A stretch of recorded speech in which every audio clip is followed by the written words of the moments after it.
video, reaction and presentation by Ms. Ruth, discussion by Ms. Rachel, and her son, Stephen. My son is operating the audiovisual, so he might talk if he has the chance. All right, and then we have Q&A, and we have a break, 10-minute break. Club meeting proper will be 8:10 to 8:45, and we'll have the technical here. How's that go? We will check IDs. All right, so my opening remarks is I got it from ChatGPT, so hold on, please.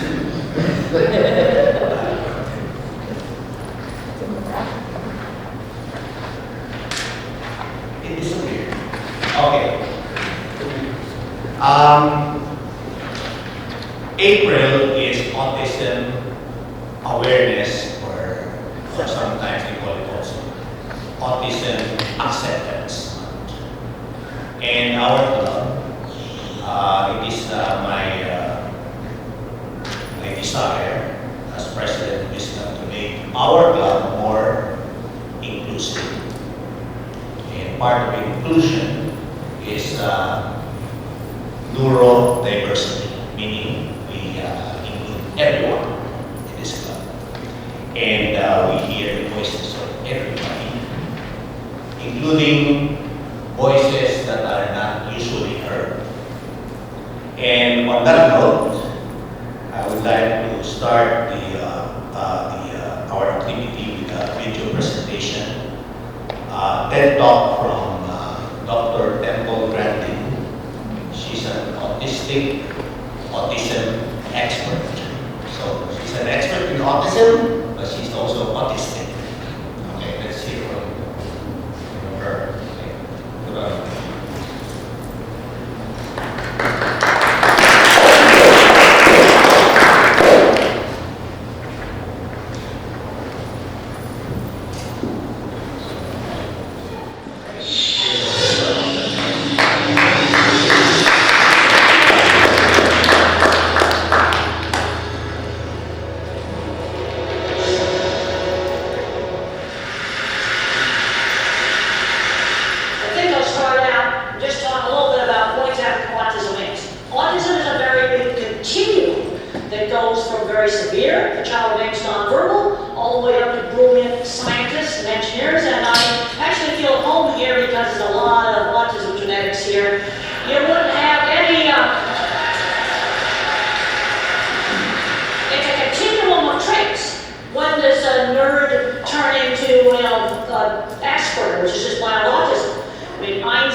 In the early 70s when I started, I got right down to the shoot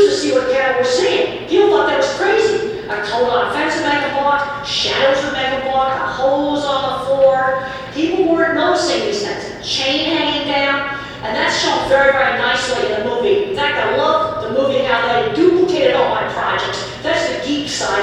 My drawings got the star in the movie too. And actually it's called Temple Brandon, not Thinking in Pictures. So what is Thinking in Pictures? It's literally movies in your head. My mind works like Google for images. Now when I was a young kid, I didn't know my thinking was different. I thought everybody thought in pictures. And then when I did my book, Thinking in Pictures, I started interviewing people about how they think. And I was shocked to find out that my thinking was quite different. Like if I say, think about church steeple, most people get this sort of generalized, generic one. Now maybe that's not true in this room, but it's going to be true in a lot of different places. I see only specific pictures. They flash up into my memory just like Google for pictures. And in the movie, they've got a great scene in there where the word shoe is said and a whole bunch of 50s and 60s shoes pop into my imagination. Okay, there's my childhood church, that's specific.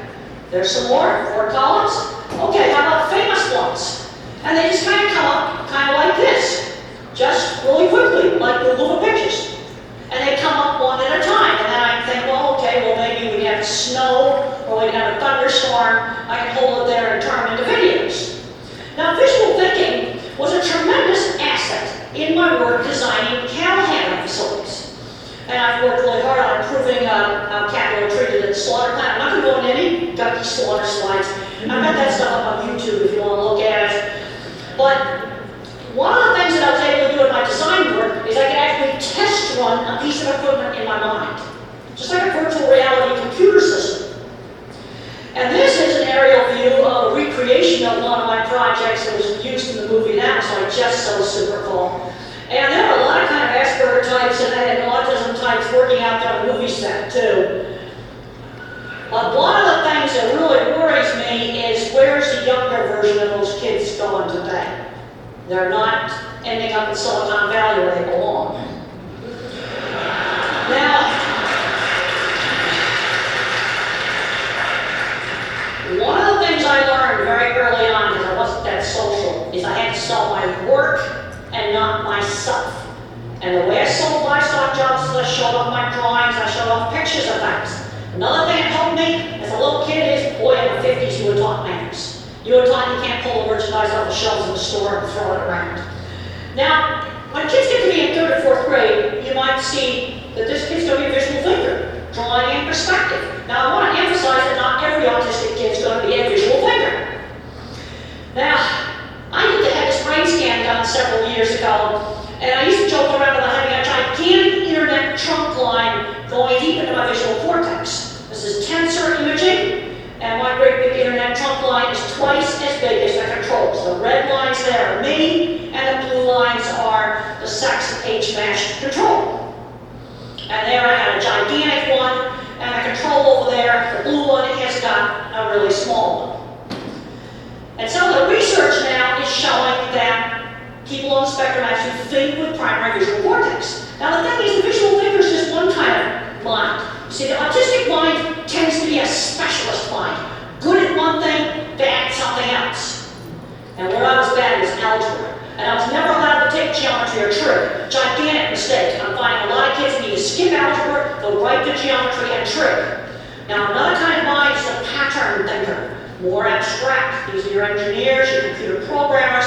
Now this is pattern thinking. That praying mantis is made from a single sheet of paper. No scotch tape, no cuts, and there in the background is the pattern for folding it. Here are the types of thinking. Photorealistic visual thinkers like me. Pattern thinkers, music and math minds.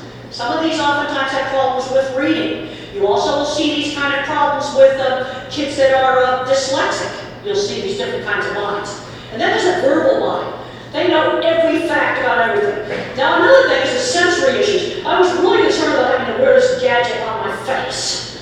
And I came in half an hour beforehand so I could have it put on and kind of get used to it. Like I got it bent so it's not hitting my chin.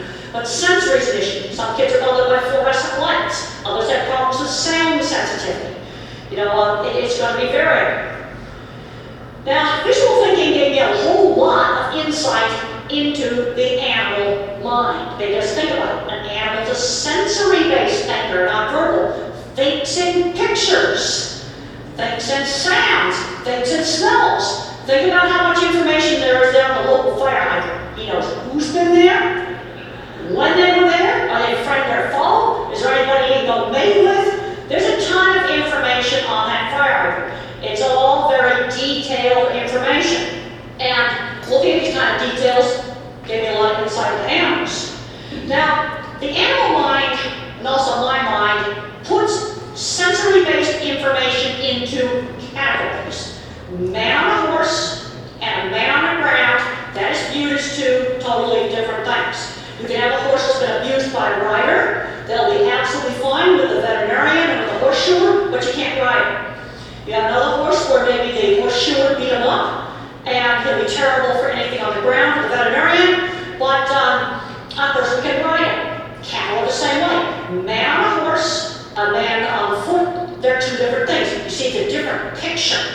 So I want you to think about just how specific this is. Now, this ability to put information into categories, I find a lot of people are not very good at this. Like when I'm out troubleshooting with equipment or problems with something in a plant, they don't seem to be able to figure out, do I have a training people issue, or do I have something wrong with the equipment? In other words, categorize equipment problem from a people problem. I find a lot of people have difficulty doing it. Now let's say I figure out, is that an equipment problem? Is it a minor problem with something simple I can fix? Or is the whole design of the system wrong? People have a hard time figuring that out.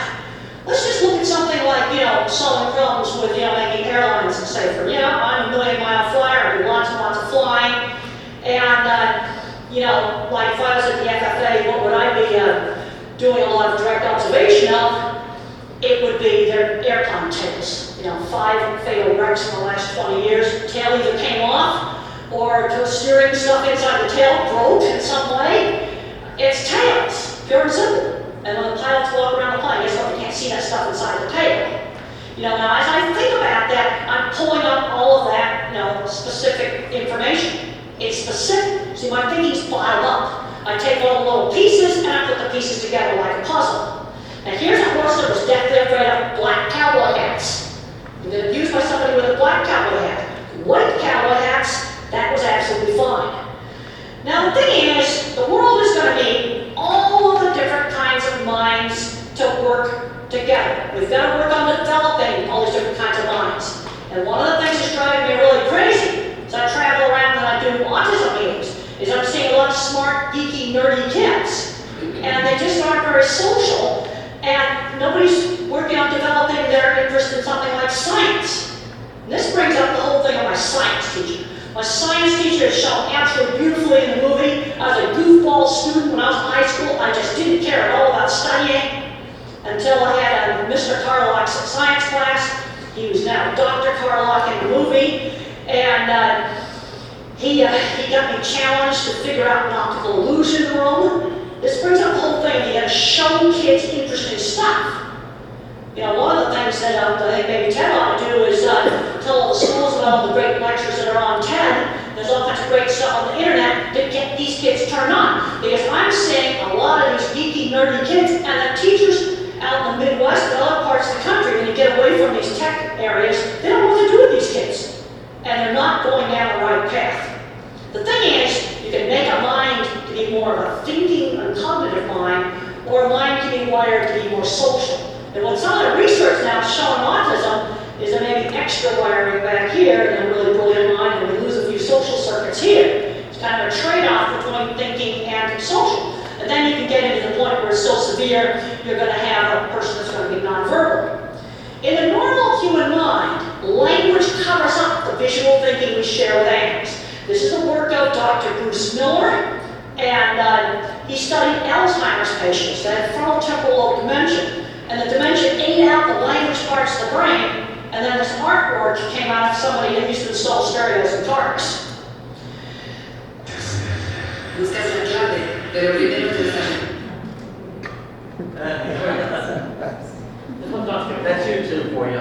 Yeah. I hear that. Now, Van Gogh doesn't know anything about physics, but I think it's very interesting that there was some work done to show that this eddy pattern in this painting followed a statistical model of turbulence. This brings up the whole in our own head. And the Wolfram stuff, I was taking notes on, writing down all the search words I could use, because I think that's going to go on in my autism lectures. We've got to show these kids interesting stuff. And they've taken out the auto shop class and the drafting class and the art class. I mean, art was my best subject in school. We've got to think about all these different kinds of minds, and we've got to absolutely work with these kind of minds, because we absolutely are going to need these kind of people in the future. And let's talk about jobs. Okay, a science teacher got me studying because I was a goofball that didn't want to study, but you know what? I was getting work experience. I'm seeing too many smart kids that haven't learned basic things like how to be on time. I was taught that when I was 8 years old. You know, how to have table manners and granny's Sunday party. I was taught that when I was very, very young. And when I was 13, I had a job at a dressmaker's shop selling clothes. I did internships in college. I was building things. And I also had to learn how to do assignments. You know, all I wanted to do was draw pictures of horses when I was little. Mother said, let's do a picture of something else. They've got to learn how to do something else. Let's say the kids fixated on Legos. Let's get working on building different things. The thing about the autistic mind is it tends to be fixated. Like if a kid loves race cars, let's use race cars for math. Let's figure out how long it takes a race car to go a certain distance. In other words, use that fixation in order to motivate that kid. That's one of the things we need to do. And really get fed up when the teachers, especially when they get away from this part of the country, they don't know what to do with these smart kids. It just drives me crazy. What can visual thinkers do when they grow up? They can do graphic design, all kinds of stuff with computers, photography, industrial design. The pattern thinkers, they're the ones that are going to be your mathematicians, your software engineers, your computer programmers, all of those kinds of jobs.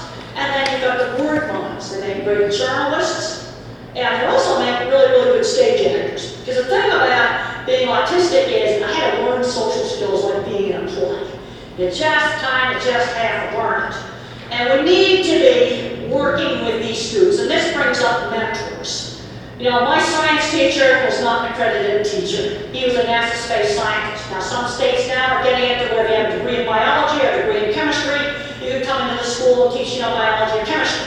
We need to be doing that. Because what I'm observing is the good teachers for a lot of these kids are out in community colleges. But we need to be getting some of these good teachers into the high schools. Another thing that can be very, very, very successful is there's a lot of people that have retired from working in the software industry. And they can teach a kid. And it doesn't matter if what they teach them is old. Because what you're doing is you're lighting the spark. You're getting that kid turned on. And you get them turned on, then you'll learn all the new stuff. Mentors are just essential. I can't emphasize enough what my science teacher did for me. And we've got to mentor them, hire them. And if you bring them in for internships in your companies, the thing about that autism, Asperger, you gotta give them specific tasks. Don't just say design your software. You gotta tell them something a lot more specific. Well, we're designing software for a phone and it has to do some specific thing and it can only use so much memory. That's the kind of specificity you need. Well, that's the end of my talk, and I just want to thank everybody for coming. It was great to be here.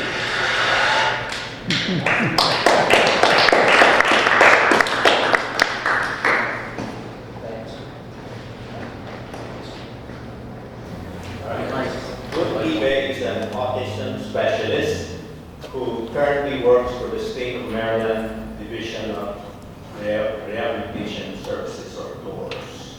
She's been working with DOORS for the past 2 years, working with adults and college students with autism in their vocational rehabilitation journey. She's one of the coordinators of the DOORS Autism Services Pathways Program at Montgomery County Community College and Prince George's Community College. She holds over 10 years experience in working with the following populations: early childhood, school age, and adults with disabilities in various education environments. I present to you Ms. Ruth Keevan.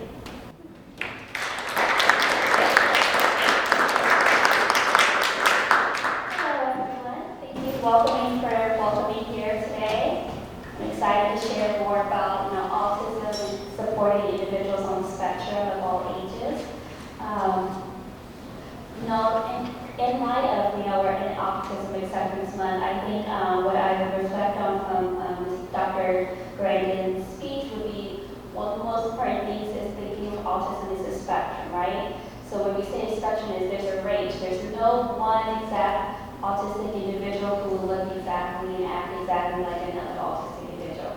Just kind of similar to how we are in this room. We're all individuals, right? But we're not going to ever look or act exactly the same, even if we have similar characteristics. So that importance when working with individuals or just, engaging with individuals on the spectrum, when you see them in the community, whether it's your family, whether it's, your workplace, is understanding that functionality and the ability is a spectrum. If I'm high, say, in my social skills, I might have difficulties or challenges in other areas. Whether it's academically or whether it's, how I process information or the speed that an individual might process. Similar to thinking about if this individual, if we think of somebody who has, what we consider today a high IQ or, academically is very gifted, but, the social aspect of interacting can be very difficult. So that's what we have when we say a spectrum, even when she said that we have individuals who are nonverbal, right? Just because you have a challenge or a difficulty in one area does not take away your ability or your success or what you can do in your life. And Doors, particularly, we work with individuals with all disabilities from a bigger range to make sure that they can receive support to gain independence in whatever way that looks like. So independence for me, and independence for Mr. Jet, your president, or independence for anybody else here might look differently, right? Based on what we need in our life. So I think that would be one of the main points I would reflect on from the video. Secondly, talking about social skills and just being able to advocate and encourage individuals on the spectrum for post-grad life, right? That's where usually people fall off what we say the support cliff, right? Where supports that are embedded in K through 12 are so high that they become a little bit less when you become an adult, and how to engage with individuals and give them access. So through Doors, particularly, or what some of the things that I do working with college students is where I work with college students particularly to develop their social skills and help them navigate. They're there for an interest or whatever study that they feel like they want to pursue, and through the Pathways program, we I help them give guidance. So when we talk about, she mentioned specificity.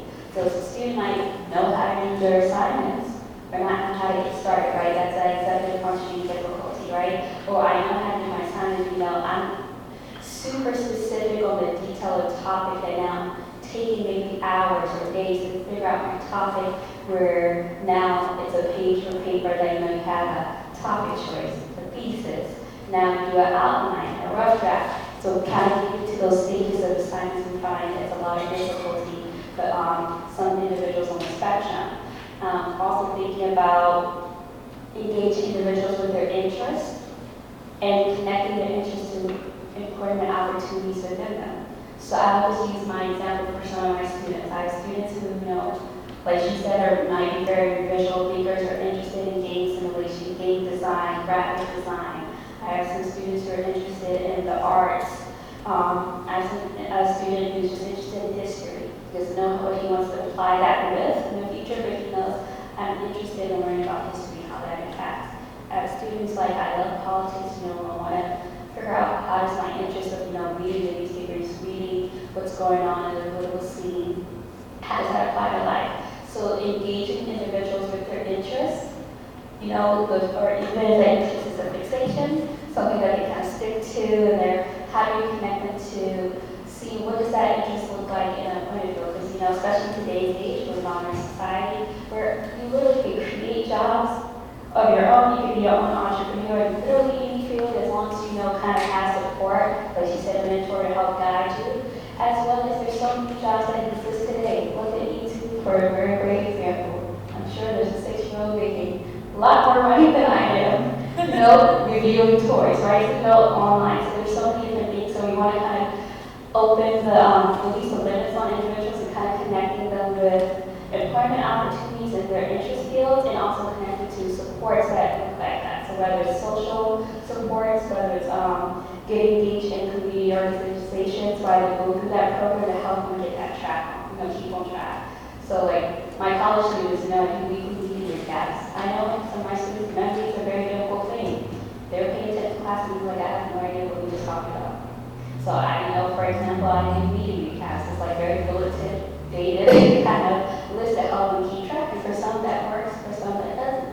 For some it's we check it in midweek. So that's just kind of like a quick recap of what I use, but I would say the big takeaways from that clip would be thinking about autism as a spectrum, no strength in one area, the strength, there's always the strength in that. There's no issue being autistic, right? Everybody's a special, individual, special, there's always, value in everything. So you kind of might be the difficulty or maybe the challenge, I would say, for individuals who might have somebody in their families, finding that value for that individual so that they can be engaged. Because once we're engaged with something we like or we enjoy or we have interest in, we're more motivated. Motivation can be a very difficult thing when it comes to working with any individual with autism because you want to catch that interest and kind of help them spur it on their mind. So just a little bit of thoughts. Thank you, Ms. Lee.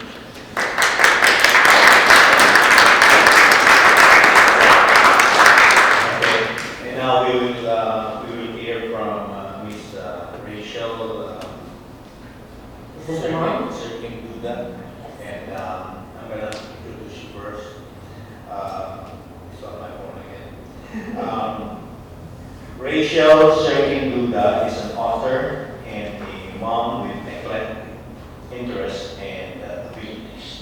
After studying theater and psychology at the University of Maryland, she moved to New York City to become a professional actress.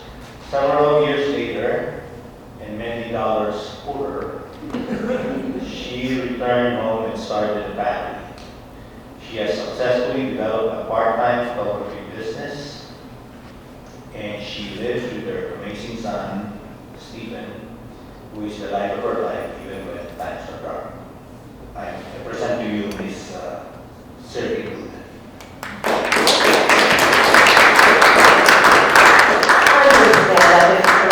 For me this way. So yes, I'm an author of a book called Repairing the Pieces Together, which is about raising this child here. Say hello, child. Anyway, when he was born, he was very difficult, and things didn't get easier, they got harder.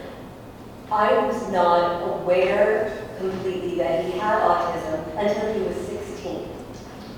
But what's interesting about it is I had to figure out how to help him, from very angry and physically aggressive and just not doing well because I had been bullied in my lifetime and I did not want to have another bully. I was worried about him. So that was the only thing on my mind. How do I get him to stop hitting people? How do I get him to stop, whatever? But here's the thing. Because of the way that I had to figure things out, kind of, I treated it like pasta. I threw him against the wall, see if he stuck. This is often. No, but anyway, so the way that I raised him was by listening to him and figuring out what it was that bothered him. Like I realized after a while that he had hearing issues, but with too much noise, that was very bothersome for him. And he needed to be sitting still, and in class he wanted to run around, and of course he couldn't. And it was very, very frustrating. I didn't realize until much later, oh, he's autistic. That's the reason why he's not dealing with things in school the way that other kids do. And incidentally, I discovered during the writing of the book that I'm also autistic, which explains a lot from my own childhood, which I won't go into, but let's just say you never know. He was never really diagnosed at that point, 1970s. Your son? Okay, okay. Hello. That was very funny. Thank you. Sorry, it's kind of weird being talked about in third person. I felt, it's from the book we definitely had a whole personal journey where it was about how can we get work into modern society, in school, in class, socially with other people. I was very antisocial when I was young. And over time, it was kind of a give and take of most of the, well, for lack of a better word, training exercises to get me adjusted to that. I was really frustrated, and like, I'm really frustrated, and then you would say, I'm so Well, you said that. yeah, but it's that kind of, Can I just explain what was that? Yeah. Yeah, okay, so basically whenever he was getting angry and having meltdowns, I would get down on the floor with him and, you know, I would hug my fists and kick my legs. I'm so frustrated. And eventually, yeah. he's like, I'm so frustrated. I'll give you a letter. Yeah. Switch, kind of tangent back, talking back to the video. I think the video had some very good points about what being autistic is like. It's, of course, it's different for everyone as it is a spectrum. Like, for me personally, I'm still in school, actually in school across the street.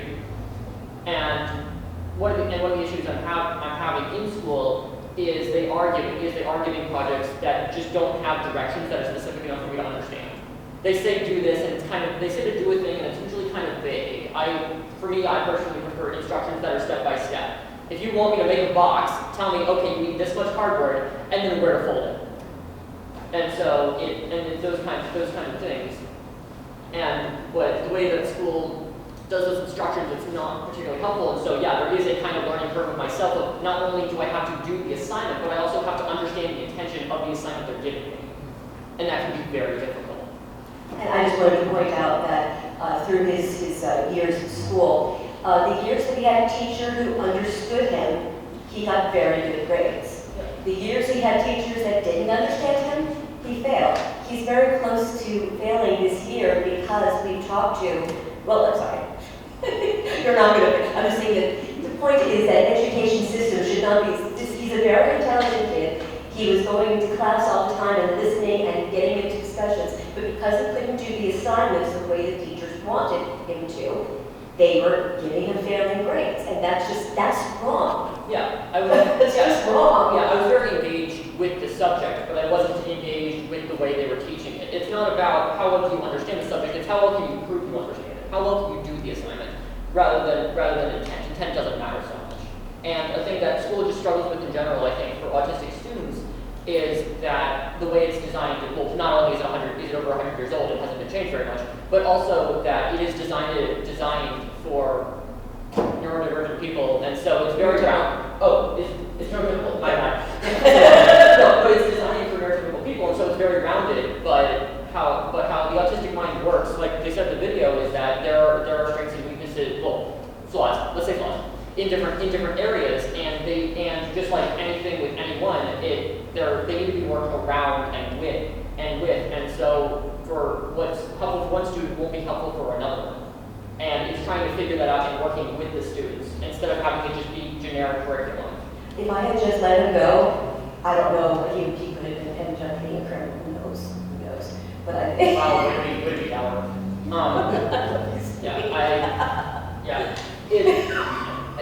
We joke around with each other a lot. Yeah, I'm sorry if like this taking too much time. It's kind of hard to try to. There's a point I'm trying to get to, but I keep forgetting what it is, which makes it really difficult. I think with the video is that it makes a very good point. I was also in school. I was also very talkative and chatty with my teachers, which was nice. The teachers sometimes appreciated it, but after a while of raising your hand 20 times, the teacher's like, okay, can you stop talking? You know, stop asking questions. I appreciate it, and the thing I realized is that, at least for me, better teachers were the ones that let me keep asking questions because they were actually answering what I didn't understand instead of just repeating what I did. Yes. A lot of times it's for different subjects and different things like that. I'm never going to find the point I was looking for anyway. I think you probably may not have it. That's the most important thing you want to bring up is that the education system just is not really designed for kids like this who are incredibly intelligent, but they don't work the same way. They don't allow for that. Like he should have had an IEP, and they never gave him one, and it's a shame. It's a real shame. And I think he's going to do okay in the future. Yeah. Despite that, but absolutely. We keep creating jobs and stuff like that. Anything can happen. and thank you so much. Sorry for talking, keep going. Thank you. Would you like to go to James' statements, the verbatim? I think your experience is very unfortunately common, especially just even touching on the being diagnosed very late. And then particularly also in female autistic individuals, they also happen to be diagnosed very late or become undiagnosed. 54? Yeah, so it becomes older and older. Also like to be because the symptoms of autism, what it looks like in women and females, can similar, it looks just like, oh, you have anxiety or you might be depressed. And these are disorders that are comorbid, but the way they present, particularly to the age when individuals with autism are usually diagnosed is within K through 12, it's usually the early childhood or the first maybe 3 years of elementary school. It looks very different, and girls are more, and this is just like kind of a society and working, they're masking. So masking essentially is performing neurotypical behaviors that, because that's like you're supposed to be more organized, right? Or you're more likely to might have more responsibility in your household. And like, you know how to do those things. So like, if you go to your doctor's appointment, like the areas that you have challenges or difficulties don't seem as serious or severe to help you get that diagnosis. I'm not female. I think it's pretty obvious, right? Yeah. But with definitely even for autistic people that are male, masking is a big part of it. Is that my ability to speak isn't by understanding what they call manners. It's mostly usually at a very individual level. I try to figure out what you're thinking, and then I try to match your body language. And so it feels personal. That's the way I did it too, and I actually taught you some of that as well when you were much younger. Yeah, and I had no idea what that was, about masking, but it's exhausting, by the way. Yeah, it can be very socially exhausting to, instead of just speak the way you would speak, it's to speak in words that you want the person to listen to. If you have a different definition than I do of a word, I'm going to use your definition so that you get what I'm saying, instead of being frustrated that you can't communicate. Thank you. Where did that term come from? Autistic. Where did that term come from? What's the? Well, I'm not going to lie. The direct root, I'm not sure of the exact term where it came from, but it is through studies, that were created from when they originally trying to find the differences between neurotypical individual and neurodiverse individual. So autism, autistic, the autism community, develop the words that they want to use to identify. So like I always say when I'm speaking, I say autistic individuals or individuals with autism because you don't want to label an individual based on the disorder, just like how if somebody has anxiety, and I'm going to say this is an anxious person, right? It's just a person who may have anxiety, right? So that's kind of how we talk about community. But I would say the origin on that kind of different on that. Okay. How would you like to be identified? Autistic or a person with autism? Honestly, since I was diagnosed so late, it's kind of challenging to think about the label applying at all, because in my mind, I'm just autistic works just fine. Technically, clinically, I'm high functioning, which is kind of stupid. That is a term, and I fall under to some degree, but it's kind of dumb. It's like, why give it a hierarchy? It's like saying, oh yes, I'm the emperor. No, that's stupid. We're all equal. But yeah, no, autistic was fine. All right. Okay. Now I think we have time for questions. We have maybe 15 minutes for questions. Okay. Yes. Bert. Has there been a test developed that can determine the child is autistic? So yes. I can speak up. So yes, there are tests. So individuals who are looking for a diagnosis and individuals who are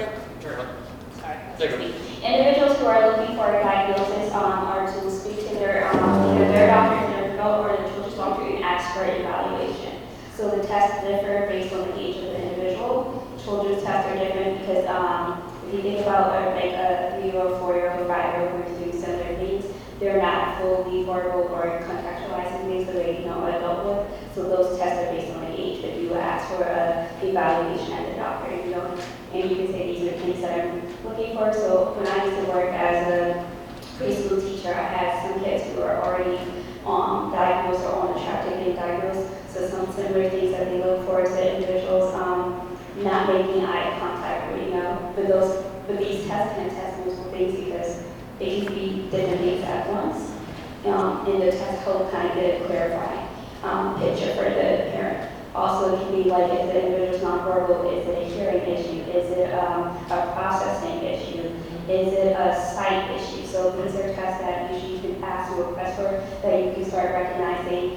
And some parents, recognize as well as like if you have siblings and how the interaction is. Do they have very specific sensitivities to certain stimuli, whether it's touch, whether it's smell, or we just have to make sure that an NRS student, their food couldn't touch and would be like overly thing like they would have a meltdown diet. So these are things that can that's what some of the similar things that might look when you're looking at early childhood diagnoses, but for an adult also looks different as well as the test. So you would speak to your medical provider for them to get food tested. And that's kind of similar to the intellectual disability as well. Yeah, being overwhelmed is very common.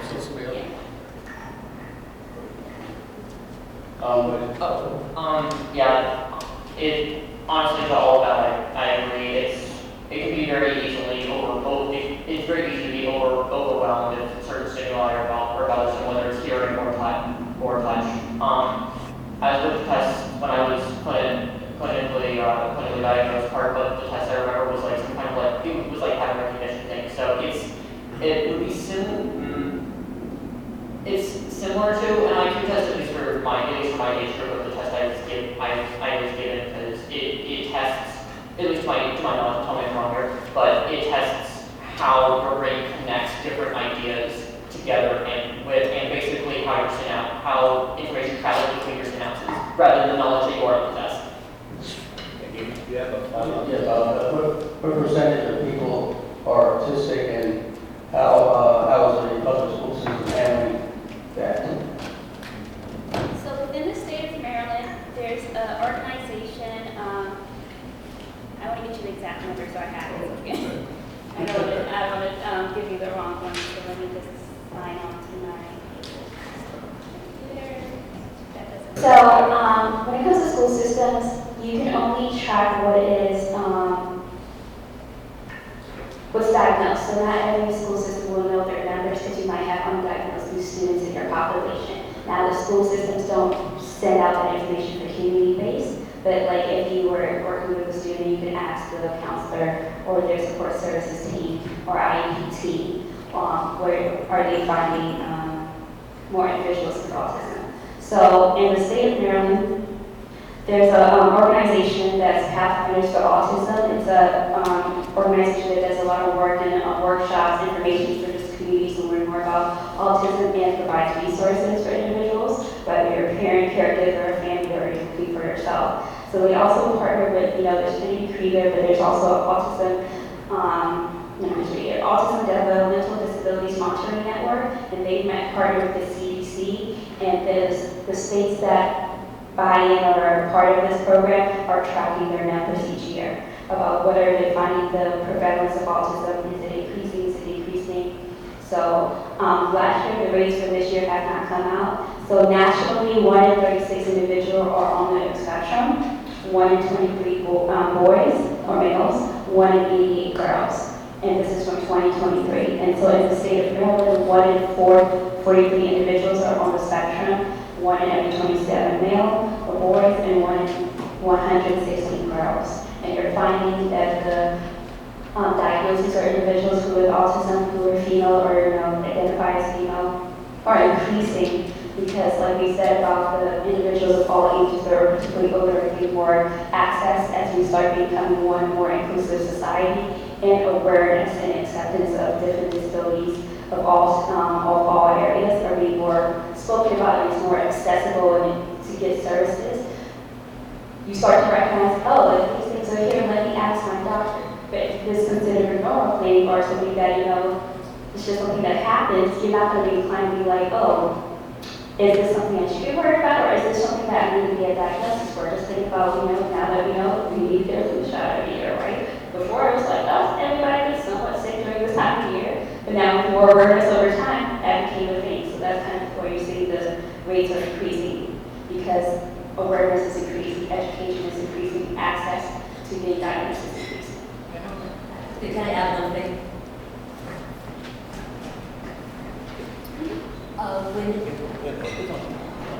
When he was in school and having problems, I had a doctor who actually said he had PDD-NOS, which is pervasive developmental disorder, not otherwise specified, which so it's technically on the autism spectrum. He said he could grow out of it, which obviously is not something that happens. But the school didn't accept that at all. They did not want, they said, we don't see autism because he doesn't shake his hands. Stimming. Exactly. But it actually said that because he doesn't shake his hands, he's not autistic. And what you kind of start to find, and obviously I don't work for the school system, but it's very unfortunately just like any kind of service where it's case by case of what they're identifying. And one thing with being parents are just why even like Pathfinders, the biggest ways to be an advocate and not taking no for answer when you're kind of looking for a diagnosis or you're searching to get more information and supports, right? Because, I would say in that situation, the child would be like, oh, every individual does a stim or something stim because, I can tap my foot. We all, as individuals, stim, which is just regulating your body in a way to create comfort for what you might need comfort for in that moment. So we all, stim in one way, but is it severe and not severe when it happens, but that's not the only factor of what an individual autism is. So, unfortunately, sorry for that experience. Yeah, with autism, and this isn't just on a school system, this is also just on a societal system. Oftentimes, being autistic, the majority of its challenges is not being understood, so it's good that there is more awareness. Because oftentimes, regularly the struggle isn't that I'm trying to think of the word. It's not the being different, it's the not being accepted. Being different is fine if it's accounted for, but it's not always accounted for. And so it causes communication issues and to some degree, like it can cause even greater issues than that. Yes. Questions to both, from the parent perspective and the student perspective. Yes. What is it in terms of best practices as a parent would fill your needs in terms of your expectations? In terms of school? And let me ask one, and for you, is it beginning of the school year, you walk into the classroom and you don't know anybody? What is it that you need to make you feel that you're in the right place, that you're going to learn? Yeah, okay. I think I understand. Yeah, usually with that, it's just having people be. Oh, did I set something out? Oh, okay. It's usually just people suddenly it's usually people just being welcoming. It's that feeling. It's a feeling of acceptance. If you're talking about specifically from the teacher, it's mostly the teacher just encouraging whatever it is you're already doing, and then letting you know when you're being disruptive instead of being punitive about it. Yeah, that was one of the biggest things was that they just kept putting him in punishment mode. Yeah. Whenever what would happen is he would ask questions, and if the questions weren't answered to the extent that he needed, he would get a little frustrated, and then they would say, just figure it out, and he'd feel overwhelmed, and then he would end up going into a meltdown. So it was a typical pattern, but it took a long time to figure it out. Was the punishment room a quiet room that is completely without windows, etc.? Or Not elementary school, right? But when you went to the other school. I mean, let's be honest. In elementary school, it's a corner. I think we all know that. Sit in the corner, Yeah, I went to around 4th grade. In middle of 4th grade, I swapped to a school that was designed for behaviorally struggling children. Yeah, kids with emotional disability. And that school, what they had was they had two different forms. They had a timeout room, which was just it was a quiet room, yes, with no windows. There was a custodial staff, and you could sit at a desk similar to elementary school in the corner. They also had which would be equivalent to like the straight jacket room in your silo where it's padded walls and stuff. It usually was unhelpful. I don't see how really that stuff is helpful for anyone unless they're actively being harmful. Because usually people with autism, and I think this applies to people with others with mental conditions, is that they just need someone that'll listen. They need someone that they can talk to and feel comfortable with and work out their issues instead of just okay, figure it out yourself. We're going to give you 45 minutes of you sitting here until you think about what you've done. It's like, how do I know what I've done? I don't even know why I'm here. Yeah, that has to happen a lot. And it's one of the reasons why he did poorly with his grades, because they kept taking him out of class. I know I did the wrong thing because they said you did the wrong thing, but then there was no room for learning. There's no room for growth because there was nothing to grow from. It's very tough.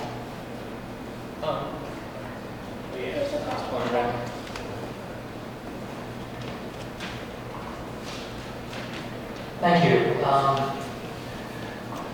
Keep thinking about your mom and about the arts. And I think about the all writing and what the previous speaker was saying on the big screen earlier. And so I'm wondering, and maybe even in your acting experience, where a director will have, just like we're talking about the teacher, will have a certain perspective. Yeah. And if you don't see things quite the same way, and instead they see that as, oh, you're just trying to give me a hard time as a teacher or a director. Yeah. So in those situations, and I guess in some cases, like I know having witnessed your mom as an actress, and there are some directors that are more open and more, because the thing is that if you have like a cast of 6 people, you've got to be able to connect with all 6 people. So do you have a time when you think, well, that's how the poet said it, but I interpret it a different way, or how, the playwright wrote it? How do you deal with those kinds of challenges? Honestly, because I got so good at masking, I'm able to do that in theater also. Because, I realized that the way that I was behaving when I was a child was getting me kicked and hurt and, all that stuff. So I learned how to mask, and with being able to, and it's probably why I was so attracted to theater for such a long time, because I could be somebody else for a minute. Maybe somebody who didn't have these problems. But yeah, that's what I did. I know the question wasn't directly specifically, but you did mention teachers and how teachers respond to different students.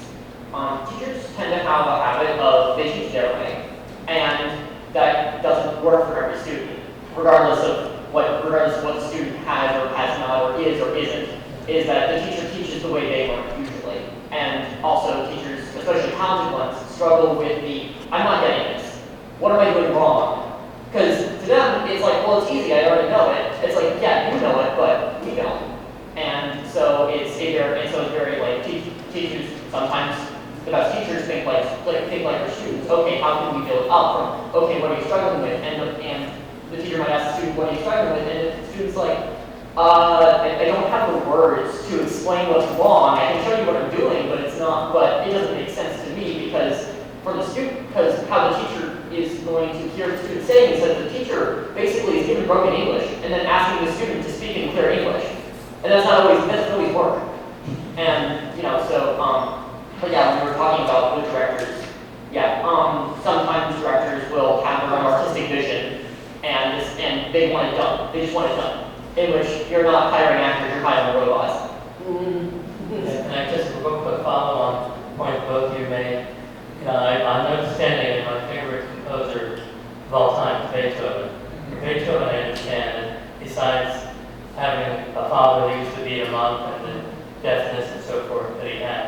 but he also, as I understand it, was also autistic. And so if you had like a state of, like say, an area within Germany that was saying, we want you to do this concert and put this together and so forth, and what he's been told to do and what he feels is the right thing to do can be just like you were describing, completely different parts of the rainbow. Yes. Yeah, no, I don't know enough about Beethoven to really answer for him, but not that I could anyway, but that I feel it would be best described as Beethoven played from the heart rather than from the ear. Yeah. One last point about the director thing is that with actors usually there is that kind of contention between what is the actor capable or willing to do and what does the director want from them. You know, some actors, like for example, talking about touch sensitivity, some actors may not like their costume, and so now they need a new costume, and the show is filming under a week. What do we do about it? And so it's a give and take, just like anything else. Thank you. All right. One more question in the back. Another question. I recognize the gentleman in the yellow shirt. Thank you. First of all, thank you so much for. Come nearer. Near to the speaker. You can take a step closer because of the range. Oh, okay. There you go, you got it. Cool. All right. Well, my name is Gabriel Greenbelt, and let me first of all say thank you so much for sharing your experiences, because for people who don't have, you know about your experience, it's a huge learning experience, I would say. So thank you so much for that. And my question would be to, I forgot what your name is, but as someone who's running for Congress, I paid specific attention to our educational system. I did a lot of research, spoke to 10,000, when I say 10,000 people, I'm not exaggerating. And the number one issue that our district is facing is education. And the numbers are out there. We have only 8% of our students doing well in math. 8%. And another only 24% are doing well with reading. And only 76%, which actually a declining percentage, will graduate at the end of the school year from high school. So my question is, of these 8% who are proficient in math, and 24% who are proficient in reading, and only 76% will graduate at the end of the school year, what percentage of these are the students who have this experience in math, reading, and graduation rate? And more specifically, what is it that our educational system is doing specifically for a class of people like this? Because I think that if we have a general issue of proficiency in math, reading, and graduation for students who don't have these issues, what is it that, what experiences do they have? And I think that we need to pay more specific attention to those autistic kids. The other thing I know, and I was told by hundreds of people when I spoke to last year, was that a lot of these parents are pulling their kids out and homeschooling them because they feel like the school is not paying close attention to special needs kids. We pulled them out for 4 years to go to a different school. Bingo. No teachers, no classes. There you go. So thank you very much. Would you like to answer that? Well, I can't speak for, the education because that's not my field in the sense of where I work. That would be the question about percentage. It has to be if the school particularly for tracking, where you do refine. All students have, various difficulties. I don't represent, for my part of where I work, I work for vocational rehabilitation. So my majority of the students I work with are post-grad, where I'm not in the classroom with the individual from K through 12. So I don't want to speak from a space of experience where that's not where I currently work in. So that would just be my response to that. If I had the information, I would speak on that, but that's not my count. And I would say in my own professional experience, I speak from what I know. I am. This is not. Yeah. Oh, okay. Cool. I can't, like, I'm not a professional, still in high school, but I figure we know that. But I can speak from personal experience, if you don't mind anecdotal evidence.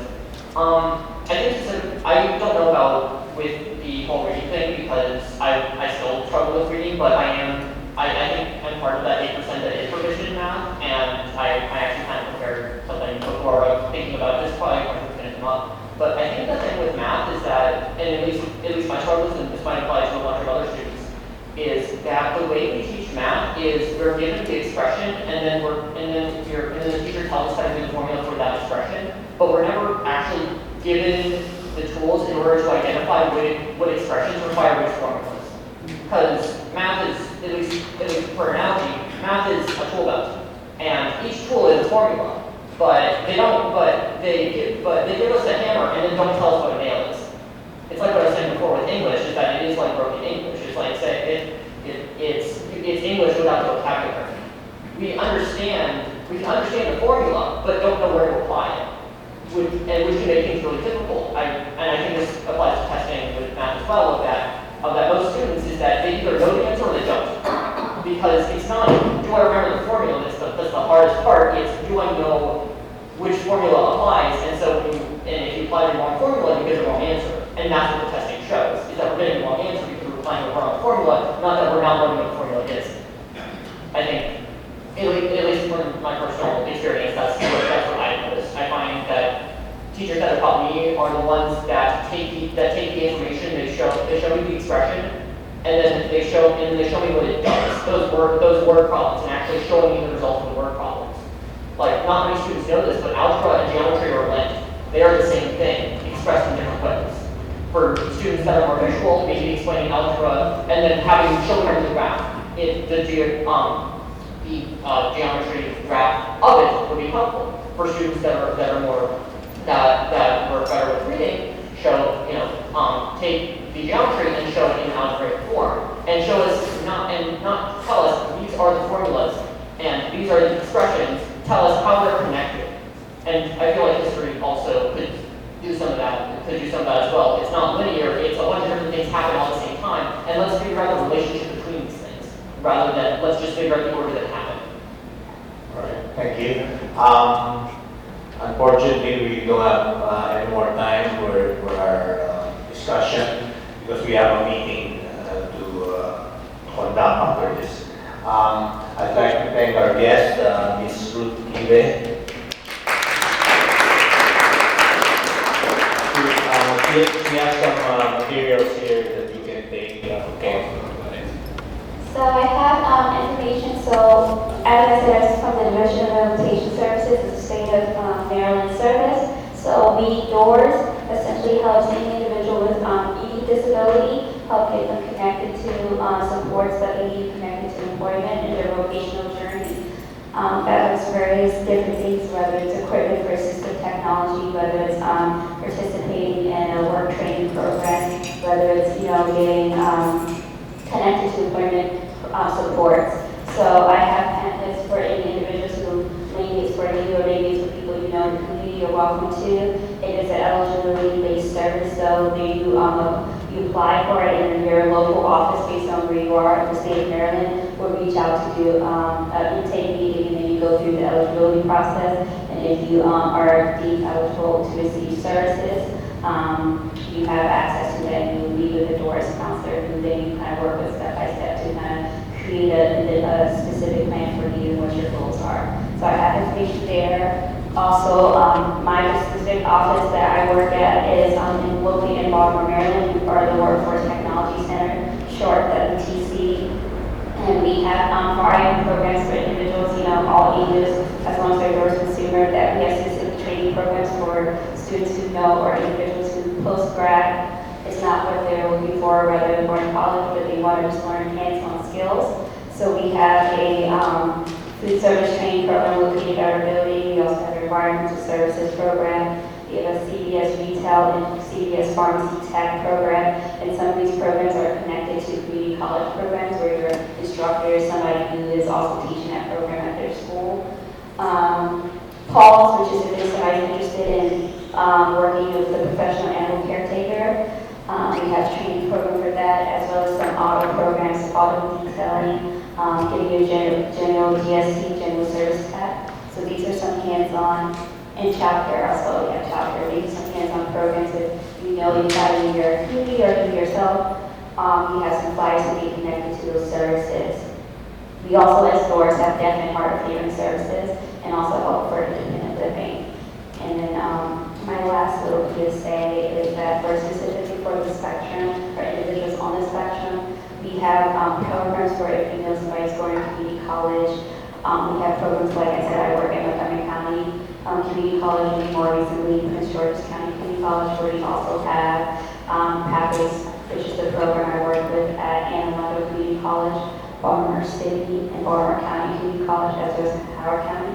So we're trying to serve the entire state. But if you have somebody in mind who doesn't attend a community college and they are staying out of state, or they're going to just a four-year university, they're a state resident for Maryland, we have a virtual mentoring program that they also can participate in. And for those who are still in high school, we have the state of Maryland has PED services, which is pre-employment services.